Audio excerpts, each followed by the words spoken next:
So you have a car in New York City or are moving to New York City with a car, but the next steps is figuring out where to park. Parking in New York City is not a fun issue to try and solve at all. It's very complicated, but I'm gonna try to make it a little bit easier for you in this video. So the first thing that you can do is if you're moving to a actual apartment building, figure out if your apartment building and if they offer parking, if they have a special rate for people who live in that building. This isn't very common in New York City. Some buildings do offer this, but some have parking in the building. They just don't have any special rates and the parking is absolutely ridiculously expensive. I'm actually going to give you an example of this. I lived in a nice building in Tribeca. This building had parking in the building. The rate for parking in this building was somewhere between $800 and $900 a month for parking. Yes, you heard that number correctly. There was no discounts. If anything, I felt like I was getting upcharged with that price. It was absolutely insane, but that is the going rate for parking in that neighborhood at that time. And to this day, I think it's still around that price. So I did not park there. That leads me to another point, which is that you can get creative with parking in New York City. So if you're not using your car every day, you might want to consider parking in another neighborhood than the one that you live in, because there are cheaper ways to find parking in the city. So you will never find parking in or around New York City for under $200. I just want to give you that warning. $200 to $300 is on the extreme low end. That's going to be hard to find, but it is doable. At the time of this video, at least, I want you to brace yourself for how much you will actually be paying if you decide to pay for a parking garage or a parking spot. So you always have the option of doing street parking. Street parking is definitely going to vary from neighborhood to neighborhood. It's never going to be convenient because nowhere to park in New York City is really convenient, at least in Manhattan. So doable to do street parking, but you will have to move your car for street cleaning. So that's something to keep in mind. A lot of people who work from home and have a car in their neighborhood tend to do street parking because they find that they can easily go out and move their car for street cleaning and then move it back once it's done. So they never have to really look for a spot because they basically just literally wait for the street cleaning machine to go by and then park right there. So with everybody working from home so much, that's been a huge trend I've been seeing around Manhattan. Downtown neighborhoods tend to be a little bit tougher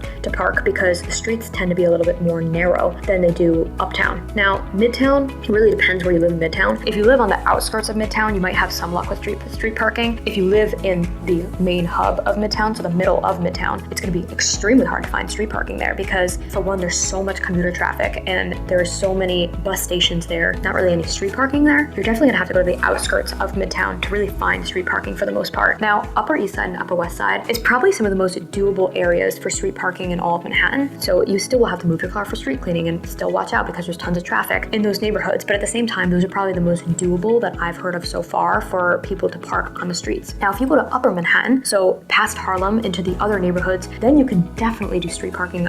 In my opinion, I think that there's a lot of good options out there, and I probably would, if I lived in a neighborhood up there, I probably would definitely street park. So I live downtown and cannot deal with moving my car around in all the small little downtown streets and trying to park there. So I do park in a garage. When I did live in Tribeca, I don't live in Tribeca anymore, but when I did, I used to park in Williamsburg, Brooklyn, because I didn't need my car every day. So when I did need my car occasionally, I would go take an Uber or a bike. I want to save some money, I would bike over to Williamsburg and then hop in my car and then go where I needed to go. That is another option too, is that if you don't want to do street parking, if you can't park in your neighborhood because it's so expensive, you can go to another neighborhood or another borough for that matter to park there for much cheaper. Brooklyn is definitely going to be cheaper than Manhattan. Queens is definitely going to be cheaper than Manhattan. If you're on the west side in lower Manhattan, you might even want to consider Jersey City because the parking there is also probably the most affordable out of all of them because it's not New York City. However, of course, depending on why you need your car, you want to make sure that where you're parking is not so out of the way where it comes to the point where like, why even bother having a car? So for me, I was taking my car to either the Connecticut or Westchester suburbs, which meant that parking in Jersey City was complete opposite area of where I needed to go. And that's why I chose to park in Williamsburg rather than Jersey City. But that could have been an option as well if I was, say, from Jersey or going to like some type of like the Jersey Shore or something like that. Could have been a really good option. These are all things to think about. In New York City, you definitely do have to get a little bit creative when it comes to parking because they make parking so complicated here. And you don't want to be one of those people who have like a bunch of tickets piling up because, trust me, I know a lot of people who have dealt with that because it's just so easy to get a ticket here. Another thing that I want to share with you guys, and this might sound very stupid for people who know this, but I was not one of those people who knew this when first coming to New York City. If a sign says no standing, they're not talking about standing still, like a human standing. They're talking about a car standing idle. Me, my little 22-year-old self coming to New York City, did not have any idea what that meant. And I was like, why would they ever have a sign that says no standing? Like, I don't understand. I'm not allowed to stand on the sidewalk. No, that means that do not leave your car there because if you leave your car there, you will 100% get a ticket. So FYI, if you're like the oblivious person like I was at 22 years old, don't do what I did and don't get a ticket for that. So lessons learned in New York City. So I hope this helped you figure out, at least get an idea of where you can park in New York City and how creative you have to get. I would love to answer like specific questions for you about your neighborhood or about your specific situation because everyone's situation in this type of scenario is going to be so unique. If you have any other ideas of where to park in and around Manhattan or anything I missed in this video, please share in the comments, because as always, I love hearing from you guys.